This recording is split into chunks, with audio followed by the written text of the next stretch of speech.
अकामयत। कहीं है उपनिषद में सैक्ष, वो जो निराकार निर्विकार निरंजन परम दिव्य सत्ता पर ब्रह्म परमात्मा है, उसके भीतर एक संकल्प जगा, मैं एक से अनेक हो जाऊं, मैं एक से अनेक हो जाऊं। और ये संकल्प जगने से उसमें कामना तो होती नहीं है, अकामयत जरूर है। तो अकामयत का मतलब उसने इच्छा की, इच्छा नहीं, एक संकल्प सा जगा कि मैं एक से अनेक हो जाऊं। और सृष्टि का प्रारंभ हो गया। सृष्टि का प्रारंभ कैसे हो गया, वो ऐत्रेय उपनिषद में उसकी चर्चा है, तैत्रीय में भी चर्चा है, कई उपनिषदों में चर्चा है कि एक अंड उत्पन्न हुआ हिरण्यगर्भ, और उस अंड से वो दिव्य था, उस अंड से फूटकर बहुत सारी गैलेक्सीज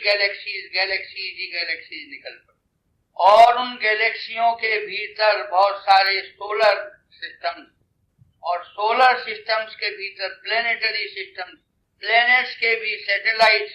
वो जो जोर से अंड फूटा, द कॉस्मिक एग, और उस कॉस्मिक एग में से जो सृष्टि की रचना हुई वो एक स्पंदन से हुई, वाइब्रेशन। जैसे आप कहीं देखते हैं कि घंटा बजा और घंटा बजने के बाद भी घंटा बजना तो बंद कर दिया चपरासी ने या मंदिर के पुजारी ने, और फिर भी वो आवाज होती रहती, कंपन होती रहती, वाइब्रेशन। हमारे मंदिरों में जो घंटा बजता है वो इसी का प्रतीक। बिग बैंग हुआ और बिग बैंग के साथ शक्ति का जन्म हुआ। वो जो उस समय आवाज हुई थी बिग बैंग के समय, वो ओम ध्वनि, वो ओम ध्वनि वही थी जो श्री कृष्ण ने अपने शंख से ध्वनि की। पांचजन्य ऋषिकेश, पांचजन्य ऋषि, और उससे गड़गड़ करके आवाज हुई। विस्फोट तो बंद हो, अंड फूटना तो बंद हो गया, लेकिन उसकी आवाज चलती रही, वाइब्रेशन। वो वाइब्रेशन आज तक चली। वो जो उस समय विस्फोट हुआ था, वो यही विस्फोट था जो मैंने अपने ध्यान के समय जिसको कैप्चर किया है, वो विस्फोट इसी प्रकार है। यही विस्फोट की ध्वनि श्री कृष्ण ने पांचजन्य में,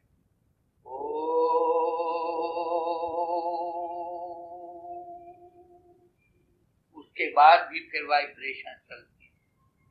वो वाइब्रेशंस आज तक चली हुई हैं। उन वाइब्रेशंस के कारण ही सृष्टि में गति है। और जो ये बहुत सारे लॉज हैं, ग्रेविटेशन लॉ है और न जाने कौन कौन से लॉ हैं, ये लॉ उसी के अंतर्गत, ये सारे लॉज उसी के अंतर्गत। लॉज तो प्रकृति ने बाद में ढूंढ ली, वो विस्फोट, महाविस्फोट। इसमें इस ध्वनि में जो मैंने ओम ध्वनि आपके सामने की, इस ध्वनि में सारे रोगों का उपचार इसमें सन्निहित है। ऊर्जा का ऊर्ध्वारोहण होता है, एनर्जी ऊपर को चढ़ती है, और एनर्जी का, ऊर्जा का ऊर्ध्वारोहण न जाने कहां आपको पहुंचा देता।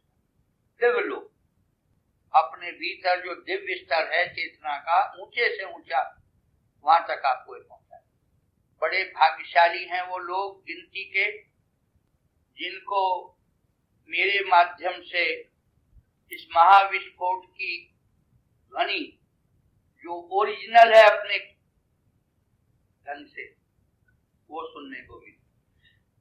बड़ी भगवत कृपा कोई हुई होगी जो मैंने इसको ध्यान में इसको कैप्चर, और बड़ी भगवत कृपा ही उन लोगों पर है जो मेरे मुख से इसे सुनी। बहुत श्रद्धा की, अद्भुत थी। न जाने कौन कौन से सूरत योग और न जाने शब्द योग, शब्द के ऊपर ये सूरत योग वगैरह, सूरत योग, न जाने कौन कौन से हैं, वो सब इसी के अंतर्गत। शब्द जो है ये ब्रह्म है। कौन सा शब्द ब्रह्म है? ओम ब्रह्म। ओम की जो ये इस प्रकार की ध्वनि है, ये ब्रह्म, ये ब्रह्म की ही अभिव्यक्ति। वो पर ब्रह्म तो निराकार, निर्विकार, निरंजन, निर्गुण है, सूक्ष्माति सूक्ष्म, सूक्ष्माति सूक्ष्म, ये तो वाचो निवर्तन से, जिसके पास वाणी इत्यादि जाकर लौट पहुंची नहीं है बुद्धि मन की परमात्मा, वो परम पुरुष, वही सत्य है। सत्य का मतलब ये दैट अलोन एग्जिस्ट, और कुछ है। और सब चीजें तो आज आई और कल गई और नश्वर। वो इटर्नल है, वो शाश्वत, वो नित्य है, वो अनंत है, अनादि है, वो दिव्य है, वो सत्य का मत सदा रहने वाला, वो चित है। उसका स्वरूप क्या है? वो सदा रहने वाला तो है, लेकिन उसका स्वरूप क्या है? वो चेतना है, विशुद्ध चेतना, परम चेतना, दिव्य चेतना, चेतना चेतना दिव्य चेतना। उसी परम चेतना का एक अंश हमारे भीतर है, जो वो विश्व चेतना, दिव्य चेतना, शक्ति का आधार है, शक्ति का संचालन का एक अंश हमारे शरीर का, देह का संचालन। दोनों कल मैंने कहा था, कल जब मैं बोल रहा था 20 फरवरी को, आज 21 फरवरी प्रचार में हो गई। कल कह रहा था कि वो जो चेतना है वो दिव्य है सारी, और उसका एक अंश हमारे भीतर है। जैसे किसी महान अग्नि की एक चिंगारी हमारे भीतर, वही तो अपना स्वरूप है। ये जो नाम और रूप है ये तो देह का है, मेरा ये शरीर है, इसका ये रूप है, इसका ये नाम है, लेकिन ये तो ये स्वयं भी नश्वर है, ये मेरा स्वरूप नहीं होता, ये तो नश्वर है। मेरा अपना स्वरूप, निज स्वरूप तो वो है जो सदा रहता है, जो कभी नहीं मिटता, कभी न, वो शाश्वत तत्व, वो नित्य तत्व, वो परम चेतना का अंश जो मेरे भीतर है, वो मेरा अंश। और अंशी एक ही होते हैं, जैसे चिंगारी और अग्नि एक ही हैं, इसी प्रकार से मेरी चेतना सीमित जरूर है, लेकिन वो वही है जो असीमित चेतना, अनंत चेतना, दोनों एक।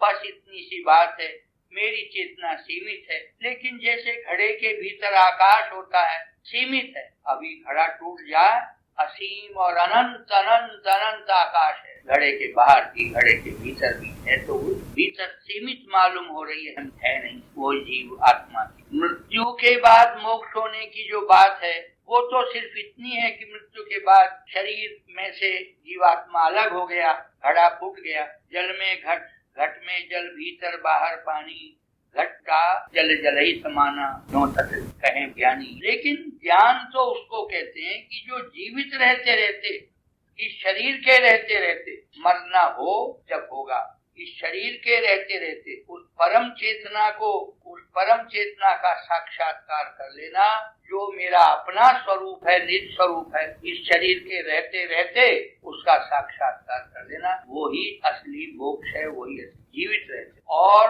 आप भाग्यशाली हैं वे लोग जो संसार की भटकन को छोड़ करके सुबह से शाम तक की जो रूटीन है, बोरिंग रूटीन, खाया पिया सो गए, खाया पिया सो गए, ज्यादा से ज्यादा कितना बैंक बैलेंस हो गया, कितना धन हो गया, कितना प्रमोशन हो गया, कितनी तरक्की हो गई, कहाँ पहुंच गए, ये सब संसार की चीजें बहुत लोअर ऑर्डर, इनसे आत्यंतिक तृप्ति, अल्टीमेट सेटिस्फेक्शन नहीं होता। इनसे क्षणिक सुख मिल सकते हैं, लेकिन इससे परम सुख आत्यंत वो तो तभी मिलता है जब अपने भीतर जो चिदंश है, चित्त तत्व का अंश, उसका साक्षात, वो आत्म साक्षात्कार ही परमात्मा का। तो उसका स्वरूप तो हमने बताया, वो चित्त है, चेतना, और उसका वो चित्त जो है वो प्रकाशक स्वरूप है, वो चेतना प्रकाशक स्वरूप है, वो चेतना प्रकाशक स्वरूप है, वो चेतना ज्ञान स्वरूप है। का अनुभव क्या है?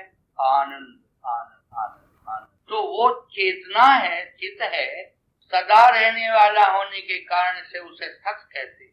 आनंद की अनुभूति होती है उसके आत्म साक्षात्कार के कारण से, इसलिए उसको आनंद स्वरूप भी कहते हैं, इसीलिए उसको सत आनंद आनंद है, वो निराकार। हम जो ये साकार पूजा करते हैं, रामचंद्र जी की, कृष्ण की, भगवान की, हनुमान जी की, भगवान तो एक है, 10-20 हो नहीं सकते, एक हो हम, एक हो, जगह जगह सारे में एक ही, सारे बार बार बार बार सा एक है, एक है, एक ही तो है, अद्वैत एक ही तो है, दो ही नहीं। Ultimate reality can only be one, not two. Ultimate reality तो एक है, लेकिन उस उस अल्टीमेट रियलिटी जो परम तत्व एक है, परम परमात्मा एक है, उस एक परमात्मा की उपासना करने के लिए हम अनेक प्रकार से सगुण साकार की कल्पना करते हैं। वो जैसे कि आप यूँ समझिए कि एक ही व्यक्ति अनेक कहीं किसी पोशाक में और रूप में, किसी पोशाक में और रूप में है, वो एक इसी प्रकार से राम कहो, कृष्ण कहो, हनुमान कहो, ये सब साकार सगुण साकार रूप ये साधना करने के लिए हैं, क्योंकि हम निराकार की साधना नहीं कर सकते। साकार के माध्यम से भी निराकार की ही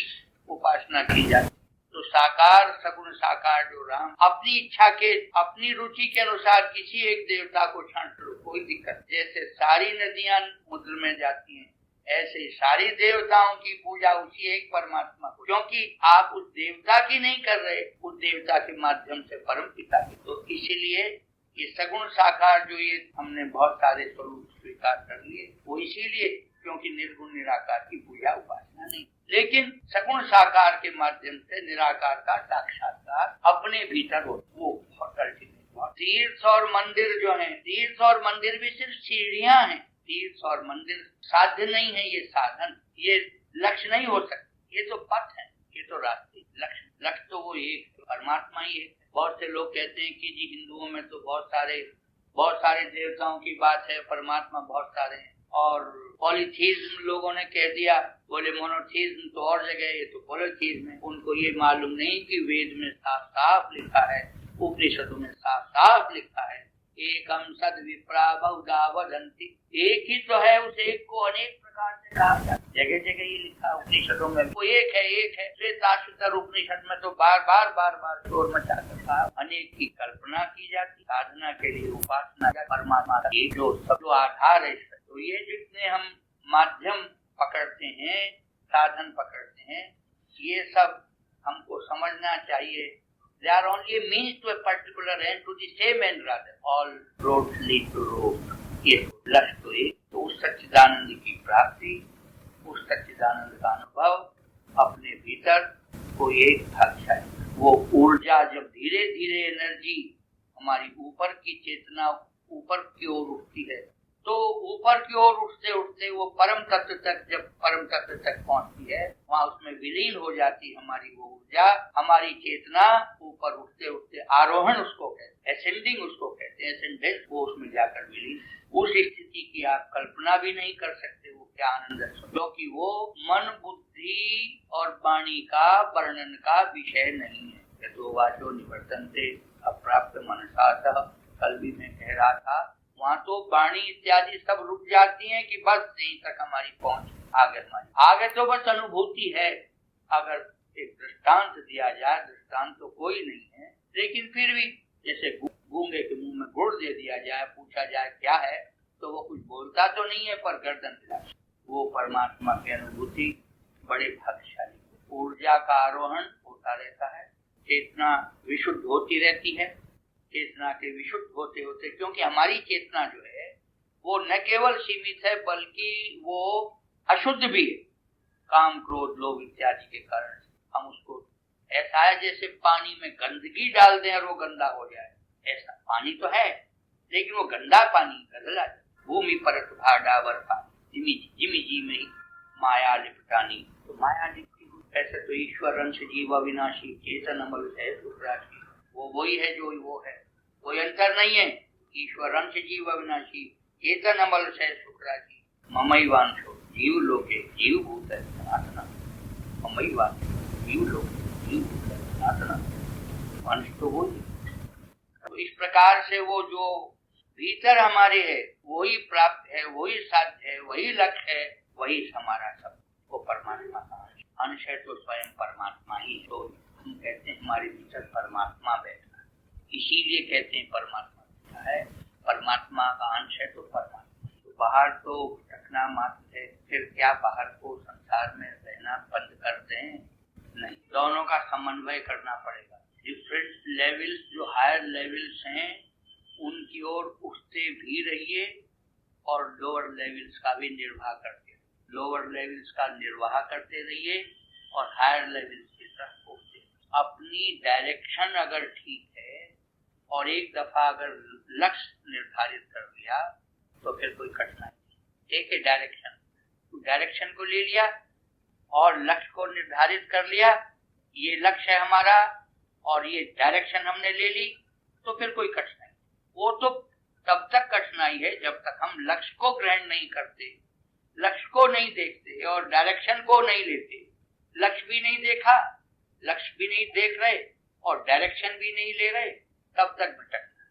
लेकिन अगर हम डायरेक्शन ले लें और लक्ष्य को निर्धारित कर लें तो भटकना बंद हो जाए। फिर तो हम लुढ़कते पुढ़कते पहुंच ही जाए। तो धीरे धीरे इसी लाइफ में हम हायर लेवल्स की तरफ को चलते रहें, उठते रहें और सब लेवल्स का निर्वाह करते हैं। लोअर लेवल्स पर भी एग्जिस्टेंस रखें अपनी और हायर लेवल्स की तरफ। ये हुई एक तरफ कि हम लोअर लेवल्स का निर्वाह करते हुए भी हायर लेवल्स की तरफ उठते चले जाएं। अपने आप धीरे धीरे लोअर लेवल्स में रुचि छूटने लगेगी, हायर लेवल्स में रुचियां, ये रुचि परिष्कार होता रहेगा ईगो का सब। धीरे धीरे धीरे धीरे आपको लगेगा कि लोअर लेवल्स पर एग्जिस्ट जरूर कर रहा हूं, पर इसको मैं रेलिश नहीं करता, इसमें मैं ग्रॉस मेटेरियलिज्म में फंसा हुआ नहीं हूं। भोगों में को गुजर रहा हूं पर भोगों में फंसा हुआ नहीं। जैसे कमल होता है, वो कीचड़ में जन्म लेकर के भी बाहर रहता है, वो स्थिति हो जाती है। लक्ष्य निर्धारित करने के बाद, डायरेक्शन लेने के बाद सोल धीरे धीरे उस ओर पढ़ने वाले आदमी के लिए नहीं से भटकना नहीं। भटकना तभी तक है जब तक लक्ष्य निर्धारित नहीं किया, भटकना तभी तक है जब तक उसको डायरेक्शन हमने नहीं। गुरु का क्या अभिप्राय होता है? गुरु तो एक लैंप पोस्ट है, गुरु तो एक लैंप पोस्ट है, जगह जगह लैंप पोस्ट है। लेकिन जो सच्चा लैंप पोस्ट है वो ये नहीं कहता मेरे चारों तरफ घूमते रहो, वो तो सिर्फ रोशनी दिखा रहा है। वो तो डायरेक्शन पोस्ट है, इधर चलो, चलना तो उधर ही। तो लैंप पोस्ट के चारों तरफ घूमने से भी बात नहीं बनती। गुरु का भी एक रोल है गुरु का रोल है, इधर चलो, प्रकाश दिखाता है अंधेरे में, भटको मत। लेकिन वो प्रभु की कृपा ही होती है कि जब गुरु अपने भीतर अपने आप को गुरु नहीं मानता, आप उसे गुरु मानते रहे, वो अपने भीतर किसी का गुरु नहीं मानता, वो स्वयं परमात्मा की ओर को बढ़ रहा है। वो तो ऐसा है जैसे कैंडल को या लैंप को लिए हुए आदमी जा रहा हो, स्वयं आगे को बढ़ रहा है। आपको भी भगवत तत्व की जो अनुभूति भीतर होती है, जिस समय वो भगवत तत्व की अनुभूति होती है, टाइमलेसनेस हो जाती है। समय, टाइम और स्पेस जो अनंत है वो कहीं जाकर मिल जाती है। और वो भगवत अनुभूति के समय कौन कहाँ रहता है, सब कुछ विलीन, अनुभूति ही अनुभूति रह जाती है, आनंद ही आनंद। भाग्यशाली हैं वो लोग जिनको ईश्वर झलक मिल गई। अन्यथा तो लोग पैदा हुए, एक पचड़े में पड़ गए और जीवन का अंत हो गया और चले। यही पता नहीं हुआ कि हायर लेवल्स की शक्ति, परमात्मा जो हमारा जीवन आधार है वो क्या है, आत्म साक्षात्कार क्या होता है वो भी नहीं किया। मामूली छोटी छोटी तुच्छ बातों में पड़े हुए, तुच्छ बातों को महत्व देते हुए वो जीवन को खो ही देते हैं। और क्या जीवन का सब सदुपयोग, लाइफ इज एन अपॉर्चुनिटी, जीवन को, इस अपॉर्चुनिटी को खोना नहीं चाहिए। हम ये नहीं कहते कि ये छोड़ दो और वो छोड़ दो, छोड़ना कुछ नहीं है। इसी जीवन को इसी तरह से जीते रहिए, छोड़ना कुछ नहीं है। छोड़कर जाओगे कहाँ? छोड़ना है अपनी भटकन को, छोड़ना है अपनी आसक्ति को और चलना है आगे की ओर, परमात्मा की ओर। अपने पथ पर चलते रहना और लक्ष्य को न भूलना, बस यही सब कुछ है। अपने पथ पर चलते रहिए, लक्ष्य को न भूलिए, यही सब कुछ। ना कुछ छोड़ना, ना कुछ ग्रहण करना, कुछ है ही नहीं, कोई झगड़ा ही नहीं, न कहीं पाप है न कहीं पुण्य है। इस झगड़े में भी ना पड़े, आगे को बढ़ते जाए, परमात्मा के साथ आनंद की ओर, आनंद की ओर, आनंद की ओर।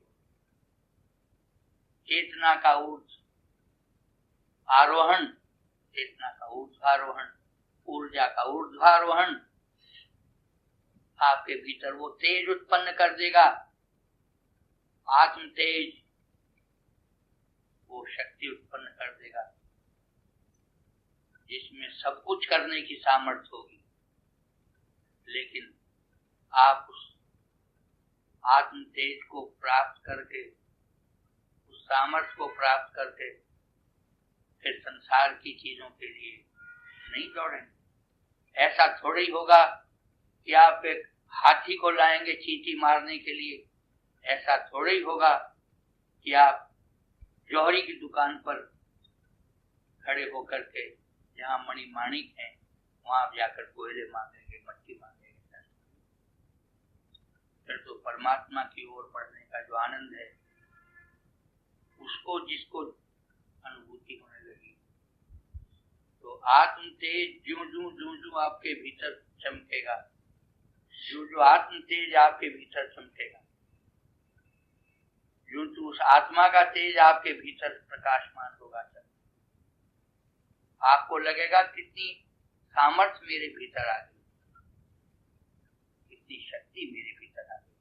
ऊर्जा ही ऊर्जा, ऊर्जा ही ऊर्जा। लेकिन उसका उपयोग आप इसके लिए करेंगे आगे बढ़ने, संसार की वस्तुओं के लिए यदि उसका उपयोग करेंगे वो दुरुपयोग है, उसका उपयोग तो आगे कर्म यही करते रहिए जो केवल अपनी रुचियों का परिष्कार करना पड़ेगा, धीरे धीरे, जल्दी कुछ नहीं, अपने भीतर इवॉल्व करते हुए, अपने भीतर चेतना का विकास करते हुए। और कैसे? भक्ति के द्वारा तो मन को निर्मल करिए, भक्ति के द्वारा मन को निर्मल, ज्ञान के द्वारा अपने जीवन में प्रकाश बढ़ाइए, ज्ञान के द्वारा। और दीन दुखी जन की तरफ करुणा भाव से अपनी चेतना का विस्तार। रास्ते में मैं आपसे बता रहा था जहां वो एक बेचारा सांड बूढ़ा था, दीन अवस्था में चल रहा था। आप कुछ नहीं कर सकते, लेकिन इतना कर सकते हैं कि एक आधे सेकंड के लिए अपने मन में उसके लिए ईश्वर सकता है, उसके साथ जुड़ करके आधा सेकंड में आह कैसी वेदना है, आधा सेकंड के लिए उसके लिए प्रार्थना। परसों मैं रात 9 बजे के लगभग आ रहा था, एक कुत्ता छोटा पिल्ला तड़प रहा था। मैं खड़ा हो गया, विजयनगर के किनारे पर, विजयनगर के किनारे पर था मैं, खड़ा हो गया, हाथ जोड़े मैंने, हे परमात्मा ये तड़प रहा है, आंखें बंद थी उसकी। 1-1.5 मिनट में, 2 मिनट में उसने आंखें खोली और जो उसके 2 पैर पीछे के मारे हुए थे उन दोनों को उसने चलाया, और मुझे आश्चर्य लगा कि वो आधा धड़ उसने ऊपर उठा लिया। मैंने कहा, हे प्रभु, मैं ये तो नहीं कहता इसको जीवन दान दो, ना मैं ये कहता इसको प्राण इसका हरण कर लो, पर ये मेरी प्रार्थना, इसकी पीड़ा का हरण कर दो। फिर उसने प्राण त्याग दिया। एक बार पूरी तरह से सचेतन होकर के मुझे पता लगा अगले रोज किसने, लेकिन उस समय वो सचेतन, तो उसने मृत्यु का जो वर्ण किया वो एक शांत होकर किया। एक रोज और मेरे साथ ऐसा हुआ, लगभग 1.5-2 महीना हुआ, जब मैं रात को आ रहा था, 2 महीने होने को आए, जनवरी का शायद शुरुआत थी, रात का समय था, कोई नहीं था, एक जगह एक कुत्ता पूरी तरह तड़प रहा था। मैं खड़ा हो गया, हाथ जोड़े, हे राम, हे राम, हे राम इसे सदगति दो, हे राम इसे सदगति दो, हे राम। 1-1.5 मिनट मुश्किल से लगी होगी, उसने प्राण छोड़ दिया। मुझे अच्छा लगा, उसे सदगति मिली। कुछ नहीं कर सकते हम किसी के लिए। ये भूल है हमारी कि हम पैसा देकर, दान देकर ही सहायता कर सकते हैं। ये भूल है हमारी कि हम दान देकर सहायता कर सकते हैं। पैसा हो दे दीजिए अगर प्रेरणा हो, कोई बात नहीं है, लेकिन क्या पैसा देकर ही सहायता हो? सबसे बड़ी सहायता तो प्रार्थना की है। जहां कहीं आप दीन दुखी देखें, अपने मन में एक क्षण के लिए प्रार्थना करें, हे प्रभु इसका कल्याण, बस इतना। आप कल्याण नहीं कर सकते, लेकिन प्रार्थना कर सकते। वो आपकी चेतना का परिष्कार होगा, विस्तार होगा। That would be purification and an expansion of your consciousness. विशुद्धिकरण होगा। ये तो कर ही सकते हैं। इस प्रकार जीव मात्र में परमात्मा का दर्शन करना, अपने भीतर परमात्मा को आसीन कर लेना, अपने भीतर मन मंदिर में परमात्मा को स्थिर कर लेना, स्थित कर देना, विराजमान कर लेना। To make your heart an abode of the great Almighty, और बाहर सारे में परमात्मा ही परमात्मा का दर्शन करना, हर प्राणी में परमात्मा का दर्शन करना, पापी में भी परमात्मा का दर्शन करना, पुण्यात्मा में भी परमात्मा का दर्शन करना। हे प्रभु, आप ही तो पुण्य, आप ही तो पापी के रूप में है, आप ही पुण्यात्मा, आप ही सब। आप किसी का कुछ कर नहीं सकते। जो अपना कर्तव्य है वो करिए, do your duty which is allotted to you. दंड देना हो दंड दीजिए, प्यार करना हो प्यार कीजिए, सेवा करनी हो सेवा कीजिए। अंतिम तो परमात्मा के हाथ है। लेकिन जहां आप ड्यूटी एक तरफ कर रहे हैं, वहां अपने चित्त में ये भी सोचिए कि ये सब प्रभु के स्वरूप है। ये सब प्रभु ही दंड दे रहा है, प्रभु ही क्षमा कर रहा है, प्रभु ही कृपा कर रहा है, प्रभु ही सब। दंड देने वाला भी प्रभु ही है, दंड लेने वाला भी प्रभु। दुखी का दुख हरण करने वाला भी प्रभु है और दुखी भी। सब कुछ प्रभु का है। प्रभु की ये लीला है, परमात्मा की ये लीला है। ऐसा आभास अपने जीवन में बाहर की ओर हो और भीतर निरंतर भगवत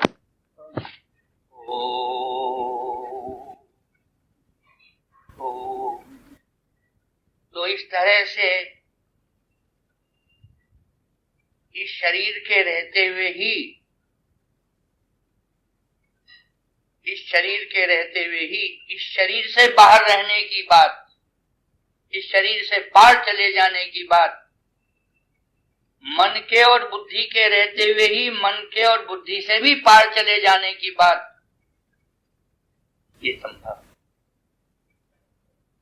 When you rise above the body, above the mind and above everything, और इतना राइज करें आप ऊपर उठते उठते कि आप और परम चेतना एक हो जाएं, ये सब कहाँ होगा? अपने भीतर, अपने भीतर, अपने भीतर, बाहर नहीं। बाहर तो आपको बाद में सारा परमात्मा ही परमात्मा दिखाई देगा, जब भीतर परमात्मा आसीन हो जाएगा तब। जैसे